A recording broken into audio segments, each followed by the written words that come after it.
Your journey has led you here to 411 East 6th Street, the location of the Joseph Nall building. This is your first stop in the Murder, Mayhem, and Misadventure tour. Enjoy the story. Upstairs at 411 East 6th Street, in the Nall building,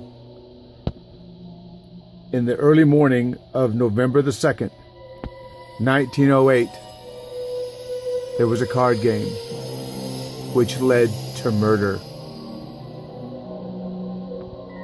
The headlines the next day would tell the story. Captured, Ben Epperwright, charged with the murder of Wallace Dyer, taken into custody and placed in jail. Makes no resistance. Charged of permitting gaming and gaming made against various parties who had been arrested. Here's the story.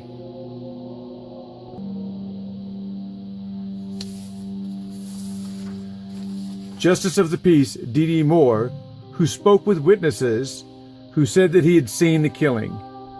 He testified that Dyer was dealing a game and had a dispute with Mr. Epperwright about the amount of a winning.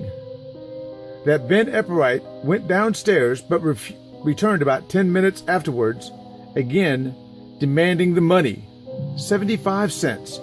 He claimed that Dyer owed him. That Dyer insisted that he had paid Epperwright all that he had won and told him to go away, that he wanted no trouble with him. That Epperwright then leaned over the table and struck Dyer with a knife in the left side of his neck, the blood spurting from the wound in a torrent. That Dyer uttered an exclamation and staggered from the table toward the door, striking the wall several times as he went down. The remains of Wallace Dyer were taken yesterday to the house of his brother-in-law, General Stonewall Jackson Hamby, on East 5th Street, from which place the funeral will be held this afternoon.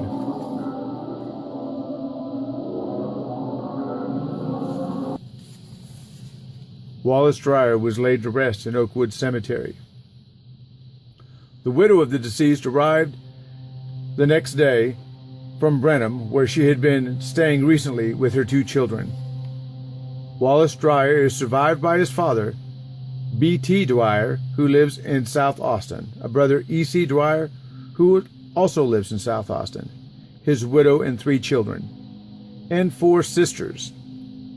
His epitaph reads, "He was a kind, affectionate husband, a good father, and a friend to all."